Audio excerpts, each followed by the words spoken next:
Hello friends, एक बार फिर से स्वागत है आपका लर्न इंग्लिश बाय जीके में। तो दोस्तों, पिछली वीडियो में हमने निपटा लिए थे प्रेजेंट के चारों प्रकार, प्रेजेंट टेंस के चारों प्रकार। और आज की जो वीडियो होने वाली है उसमें हम पढ़ेंगे पास्ट के चारों प्रकारों के बारे में।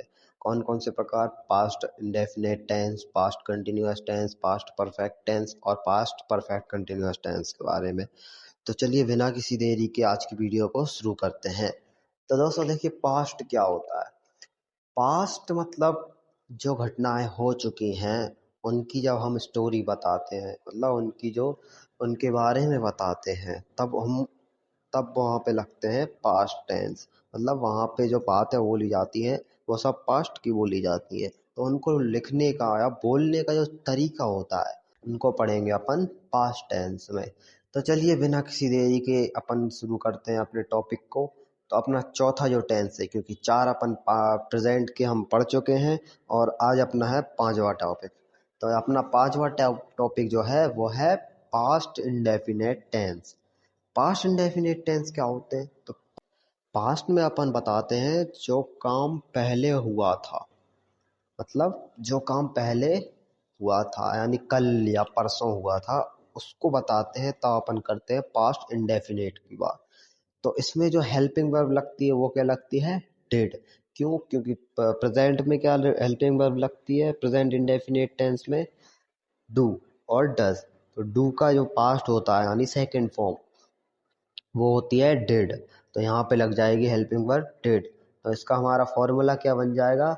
S plus V2 plus O. ठीक है, हमारा जो फॉर्मूला बनेगा वो बन जाएगा S प्लस V2 प्लस ओ। क्यों? क्योंकि इंडेफिनिट टेंस में हम हेल्पिंग वर्ब नहीं लगाते हैं, तो हमारा सिंपल फॉर्मूला रहेगा S plus V2 plus O. ठीक है, इसकी पहचान कैसे होगी? तो इसका जो हिंदी का वाक्य रहेगा उसमें लास्ट में लिखा रहेगा या था, ये थे या ई थी। मतलब गई थी, लड़की होगी तो गई थी, और ज़्यादा लोग हों गए थे। अगर आप खुद के लिए बोलोगे तो मैं गया था। ठीक है, एग्जाम्पल्स ले लेते हैं, ऐसे समझ में नहीं आएगा। जैसे देखिए, आप घर में कपड़े जमा रहे थे और आपको मिल गई आपकी पुरानी जीन्स में 10 की नोट। आय हाय हाय, क्या मूवमेंट हो गया! आपको अपनी जीन्स में 10 की नोट मिल गई, तो आप कैसे कहोगे इसको कि मुझे अपनी पुरानी जीन्स में 10 रुपए मिले? इसको इंग्लिश में करेंगे तो कैसे करेंगे? तो अपना रूल देंगे। सबसे पहले आएगा अपना सब्जेक्ट, तो आई। ठीक है, आई। इसके बाद काम क्या हुआ? मिला है या ढूंढ लिया अपन ने 10 रुपए, तो फाउंड। मिलना यानी फाउंड, या ढूंढना यानी फाउंड। तो आई फाउंड 10 रुपीज। कितने रुपए? 10 रुपए। इन माय, काय में? जीन्स में। ऑब्जेक्ट क्या है अपना? जीन्स। तो इसका जो टेंस बन जाएगा इंग्लिश का सेंटेंस वो बन जाएगा I found 10 rupees in my old jeans. के इसके बाद चलते हैं अपने दूसरे एग्जाम्पल की तरफ।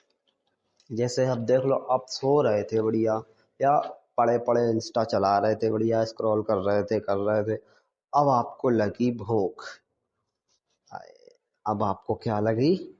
भूख लगने लगी। तो अब क्या करोगे आप? तो आपने रात को ही बढ़िया 2 बजे 2:30 बजे मैगी बनाई और खा ली। इसके बाद सुबह मम्मी ने देखे बर्तन। अब मम्मी पूछेंगे ये मैगी कौन ने बनाई? तो तुम बोलोगे कि मैंने रात को 2 बजे मैगी बनाई थी। ठीक है, तो इसमें क्या है? ई थी। मैंने रात को 2 बजे मैगी बनाई थी। अपना जो सेंटेंस बनेगा इंग्लिश का वो कैसा बनेगा? यहाँ पे देख लो, सबसे पहले अपना रूल देख लो क्या है? SV2 plus O. तो यहाँ पे सब्जेक्ट क्या है? आई, यानी मैंने बनाई थी ना, तो मैं। सब्जेक्ट हो जाएगा आई। इसके बाद हो जाएगा कुकी, बनाना यानी कुक की सेकेंड फॉर्म लेंगे, तो कुक्ड, आई कुक्ड। क्या बनाया? मैगी।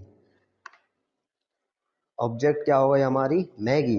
और इसके बाद हमारे पास अगर टाइम है तो टाइम को सबसे लास्ट में लिखते हैं, तो अपना हो जाएगा एट 2 AM। हमारा जो सेंटेंस बन जाएगा वो बन जाएगा आई कुक्ड मैगी एट 2 AM।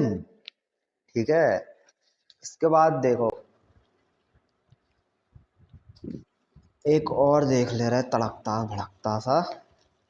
तो एक और क्या हो जाएगा, देखो जैसे आपने रात को देख ली सैयारा मूवी, ठीक है। अब सुबह उठ के आप बता रहे हो कि हमने कल रात को सैयारा मूवी देखी या सैयारा देखी। तो इसका क्या बन जाएगा, हमने मतलब आपने, और मान लो आपके भाई ने, आपकी बहन ने, किसी ने देख ली। तो इसका जो बन जाएगा, वी वॉच्ड। देखना मतलब वॉच, वॉच का सेकंड फॉर्म हो जाएगी watched. We watched Saiyaara last night, ठीक है। We watched Saiyaara last night, हमने कल रात को सैयारा देखी, ठीक है। यहाँ तक समझ में आ गया है। चलिए तो फिर अपने पांचवें टेंस की तरफ बढ़ते हैं। तो पांचवा टेंस अपना क्या है, past continuous. Past continuous, past continuous, past continuous. हमने प्रेजेंट कंटिन्यूअस टेंस में क्या पढ़ा था कि कोई काम चल रहा है, मतलब कोई काम अभी चल रहा है, तो वहाँ पे हो जाएगा पास्ट कंटिन्यूअस टेंस। तो जो वहाँ पे हो जाएगा प्रेजेंट कंटिन्यूअस टेंस। और हमारा पास्ट कंटिन्यूअस में क्या आ जाएगा, तो कोई काम चल रहा था मतलब पहले चल रहा था, तो वहाँ पे हो जाएगा अपना पास्ट कंटिन्यूअस टेंस। तो इसकी जो हेल्पिंग वर्ब होती है वो क्या होती है, वॉज और वर। इसका पास्ट क्या होता है, इसकी सेकंड फॉर्म वॉज, ठीक है। तो इसकी वॉज होती है, आर की वर होती है। तो इस यहाँ पे जो हेल्पिंग वर्ब यूज़ करेंगे हम, वो हो जाएगी वॉज वर। इसका फॉर्मूला देख लेते हैं। तो फॉर्मूला क्या हो जाएगा, अपना पैटर्न था एस बी ओ, याद है ना। तो उसी से बनेगा, सबसे पहले एस आ जाएगा, इसके बाद हेल्पिंग वर्ब हो जाएगी was were, S plus was were, इसके बाद plus V I N G, continuous में हम आई एन जी का फॉर्म यूज़ करते हैं। तो इसके बाद V I N G plus object, ठीक है। जैसे जैसे इसकी पहचान कैसे होगी, इसका जो हिंदी का टेंस रहेगा मतलब वाक्य रहेगा, उसमें लिखा होगा रहा था, रही थी या रहे थे, ठीक है। इसके बाद कुछ एग्जाम्पल देख लेते हैं। देखो ऐसे समझ में नहीं आएगा, एग्जाम्पल देखें। देखो जैसे आप कल रात 9 बजे इंस्टा चला रहे थे, जैसे आपके दोस्त ने किसी ने फ़ोन किया और आपने नहीं उठाया, आप इंस्टा चला रहे थे। और तो वो कल बोलेगा मैंने तुझे फ़ोन किया था, तब तूने फ़ोन क्यों नहीं उठाया। तो तुम बोलोगे कि मैं कल रात 9 बजे इंस्टा चला रहा था। तूने 10 बजे फ़ोन क्यों नहीं तूने 10 बजे फ़ोन किया था, तूने 9 बजे क्यों नहीं किया। मैं रात को 9 बजे इंस्टा चला रहा था। तो यहाँ पे इंग्लिश क्या बन जाएगी, आई। आई सब्जेक्ट हो जाएगा अपना, अपना सब्जेक्ट क्या हो जाएगा, आई। आई के बाद हेल्पिंग वर्ब, हेल्पिंग वर्ब कौन सी यूज़ करेंगे यहाँ पे, वर। क्यों, वर नहीं वॉज। हेल्पिंग वर्ब यहाँ पे यूज़ करेंगे वॉज, क्यों, क्योंकि आई सिंगुलर है। तो यहाँ पे हो जाएगी I was scrolling Instagram. Scrolling मतलब इंस्टाग्राम चलाना, स्क्रॉलिंग इंस्टाग्राम एट 9 PM, मतलब रात को 9 बजे। I was scrolling Instagram at 9 PM, ठीक है। तो अब एक और एग्जांपल देख लेते हैं। जैसे देखिए, आप और आपके दोस्त मिलके क्लास में जो है लूडो खेल रहे थे, और आपने किसी एक बंदे को नहीं खिलाया, ठीक है। तो उसको लग गई इस बात की बुरी। तो अब वो क्या करेगा, वो जाएगा टीचर के पास आपकी शिकायत करने के लिए। पर आज नहीं वो गया कल। वो आपकी शिकायत करने कब गया, कल। तो वो जो कल जाएगा आपकी शिकायत करने, तो वो क्या बोलेगा टीचर से, मैम मैम बच्चे क्लास में लूडो खेल रहे थे। तो इसका इंग्लिश क्या बनेगा, तो ma'am students were playing ludo in the class, ठीक है। क्योंकि यहाँ पे देखो बच्चे हैं, स्टूडेंट्स हैं, अपना सब्जेक्ट, और हेल्पिंग वर्ब लग जाएगी वर। क्यों, क्योंकि बच्चे प्लूरल हैं, तो हमारी हेल्पिंग वर्ब लग जाएगी वर। और प्ले, लूडो खेल रहे थे, खेलना मतलब प्ले, प्ले की हम ING फॉर्म यूज़ करेंगे। तो ये हो जाएगा प्लेइंग। और क्या खेल रहे थे, तो लूडो खेल रहे थे, कहाँ पे, इन द क्लास। तो students were playing ludo in the class या ड्यूरिंग द क्लास, ठीक है। पास्ट पास्ट कंटिन्यूअस टेंस में क्या बताते हैं हम, तो पास्ट कंटिन्यूअस टेंस में हम बताते हैं जो काम पहले चल रहा था या पास्ट में चल रहा था, ठीक है। इसके बाद आते हैं अपने अगले टेंस पर। अगला टेंस जो मतलब सातवां टेंस हमारा क्या है, past perfect tense. Past perfect tense में क्या बताते हैं, तो पास्ट परफेक्ट टेंस में हम बताते हैं कि काम पूरा हो चुका था, मतलब लंबे समय से चल रहा था और कुछ दिन पहले ही पूरा हो चुका था। इसमें जो हेल्पिंग वर्ब यूज़ होगी वो होगी हैड, ठीक है, इसकी हेल्पिंग वर्ब हो जाएगी हैड। प्रेजेंट परफेक्ट में हम यूज़ करते हैं हैज़ हैव का, और यहाँ पे यूज़ हो जाएगी उनका पास्ट यानी हैड। तो इसका जो फॉर्मूला बनेगा वो क्या बन जाएगा, तो subject plus had plus V3। Perfect में हम वर्ब की थर्ड फॉर्म यूज़ करते हैं, ये बात आप याद रखिए। प्रेजेंट परफेक्ट में भी हमने जो है थर्ड फॉर्म यूज़ की थी, और यहाँ पे भी थर्ड फॉर्म यूज़ करेंगे, और फ्यूचर परफेक्ट में भी थर्ड फॉर्म ही यूज़ करेंगे। क्यों, क्योंकि परफेक्ट में थर्ड फॉर्म यूज़ होती है, ठीक है। तो इसका जो सब्जेक्ट बन जाएगा वो बन जाएगा एस प्लस हेड, यानी subject plus head plus verb की थर्ड फॉर्म प्लस ऑब्जेक्ट, ठीक है। इसके लिए इसकी जो पहचान होगी वो किससे होगी, तो उसमें जो लिखा होगा उसमें चुका था, ली थी या गए थे, ठीक है। चुका था, चुकी थी, चुके थे, गए थे, गई थी, ली थी, ऐसे कुछ होंगे, ठीक है। तो इसके लिए कुछ एग्जांपल देखते हैं। जैसे मान लीजिए आपकी नानी आई थी घर पे, ठीक है, आपकी नानी घर पे आई और आप गए थे उस दिन स्कूल। अरे रे रे रे, नानी पैसे दे के जाती, बच गए। तो आप जब स्कूल से आए तो आपको पता चला कि नानी आई थी, तो आप जाओगे उनसे मिलने स्टेशन पे। लेकिन जब आप स्टेशन पे गए तो आपको पता चला कि नानी तो ट्रेन पकड़ के गई। इसके बाद आप मुंह लटका के घर वापस आ गए। तो जब आप घर वापस आओगे तो क्या बोलोगे कि मैं स्टेशन पहुंचा, उससे पहले वे निकल गई थीं या निकल चुकी थीं। इसको इंग्लिश में बोलेंगे तो क्या बोलेंगे, यहाँ पे देखिए दो सेंटेंस बन रहे हैं हमारे। मैं स्टेशन पहुंचा, ठीक है, ये एक बन गया। इसके बाद दूसरा बन गया सिर्फ, उससे तो हमारा अलग ही सब्जेक्ट कंजक्शन, उससे पहले वो निकल चुकी थी, उससे पहले वो निकल चुकी थी। तो सी हैड लेफ्ट बिफोर, यानी नानी पहले निकल गई थी। She had left before I reach the station, reach की reached, I reached the station, ठीक है।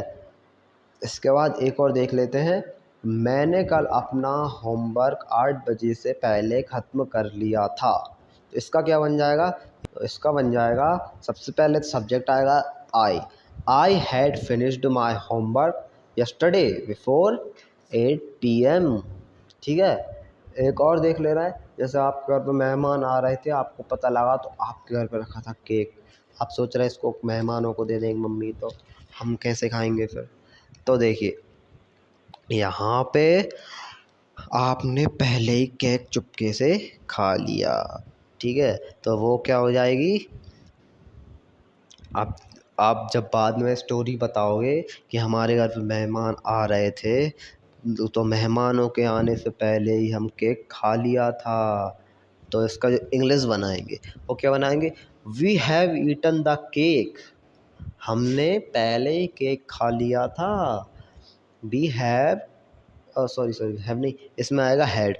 We had eaten the cake before the guest come, ठीक है। We had eaten the cake before the guest come, यानी मेहमानों के आने से पहले ही हमने केक खा लिया था, ठीक है। इसके बाद आते हैं अपने अगले टेंस पर। अगला टेंस क्या है हमारा, पास्ट परफेक्ट कंटिन्यूअस। तो इसमें हम क्या बताते हैं, तो इसमें हम बताते हैं कि एक काम के होने से पहले दूसरा काम हो रहा था, मतलब अभी जो काम हो रहा है उससे पहले दूसरा काम हो रहा था। इसमें जो हम हेल्पिंग वर्ब यूज़ करते हैं, प्रेजेंट में क्या यूज़ करते हैं, तो प्रेजेंट में हम यूज़ करते हैं हैज़ हैव बीन का। तो यहाँ पे हैज़ का पास्ट क्या हो जाएगा, हैड। तो हैड और बीन ऐसा कैसा रहेगा, ठीक है। तो यहाँ पे हम यूज़ करेंगे हैड बीन का। तो इसका फॉर्मूला क्या बन जाएगा, तो हमारा जो प्रेजेंट परफेक्ट कंटिन्यूअस में था वो उतार दीजिए, सिर्फ हेल्पिंग वर्ब चेंज कर दीजिए। इसकी हेड होती है, उसकी हैज़ हैव बीन होती है, इसमें हो जाएगा हैड बीन। तो हमारा जो सब्जेक्ट फॉर्मूला बनेगा वो बन जाएगा subject plus had been plus verb की ING form plus object plus since for plus time. ठीक है, इसकी पहचान कैसे होगी? तो इसकी पहचान होगी जो हिंदी का टेंस होगा उसमें लिखा होगा से रहा था, से रही थी या से रहे थे। जैसे जैसे देखिए, आप पढ़ रहे थे और पढ़ते पढ़ते लाइट चली गई, तो आप कहोगे कि मैं 3 घंटे से या मैं लाइट जाने से पहले 3 घंटे से पढ़ रहा था। तो इसका इंग्लिश बनाएंगे तो वो क्या बन जाएगी? I had been studying for 3 hours, यानी मैं 3 घंटे से पढ़ रहा था बिफोर द पावर कट, लाइट जाने से पहले। इसका क्या बन जाएगा? इसका क्या बन जाएगा? I had been studying for 3 hours before the power cut. ठीक है, इतना समझ में आया? इसके बाद एक और देखते हैं, जैसे आपका कुत्ता आधी रात से भौंक रहा है, तो आप क्या कहोगे? मेरा कुत्ता आधी रात से भौंक रहा था। सुबह उठ के कहोगे कि कुत्ता आधी रात से क्यों भौंक रहा था, कुत्ता आधी रात से भौंक रहा था। तो आप कहोगे इंग्लिश में my dog had been barking since midnight. Since क्यों लगाया? क्योंकि हमें एग्जैक्ट टाइम पता है कि आधी रात से। ठीक है, तो my dog had been barking since midnight. ठीक है, इसके बाद एक और देख ले रहा है, जैसे देखिए आप मोबाइल में गेम खेल रहे थे, मम्मी चिल्लाने लगी, तो 2 घंटे हो गए थे आपको खेलते खेलते, तो मम्मी चिल्लाने लगी। तो आप क्या कहोगे? मम्मी के चिल्लाने से पहले हम 2 घंटे से गेम खेल रहे थे, आप और आपके दोस्त। ठीक है, तो इसका जो इंग्लिश बनाएंगे अपन वो कैसा बनेगा? तो we had been playing game, मतलब हम 2 घंटे से गेम खेल रहे थे। We had been playing game for 2 hours, हम 2 घंटे से गेम खेल रहे थे। बिफोर मॉम शाउटेड, मतलब मम्मी के चिल्लाने से पहले। बिफोर यानी पहले, मॉम शाउटेड मम्मी के चिल्लाने से। शाउटेड माने चिल्लाना। ठीक है, We had been playing game for 2 hours before mom shouted। ठीक है, यहाँ तक समझ में आ गया? तो दोस्तों ये हो गए हमारे 8 टेंस कंप्लीट। इनमें अगर आपको किसी भी प्रकार की कोई भी दिक्कत है तो आप कमेंट कीजिए, आपको रिप्लाई दूंगा मैं, और आपको जो डाउट है उसको भी पूरा क्लियर कर दूंगा। और अगर वीडियो आपको अगर अच्छी लगी है तो आप वीडियो को लाइक कीजिए, चैनल को सब्सक्राइब करना ना भूलिएगा, और आप अपनी फैमिली और फ्रेंड्स के साथ वीडियो को शेयर ज़रूर कर दें ताकि वो भी टेंस को अच्छे से पढ़ लें। और मिलते हैं अगली क्लास में जिसमें हम पढ़ेंगे फ्यूचर के चारों टेंसेस के बारे में। धन्यवाद।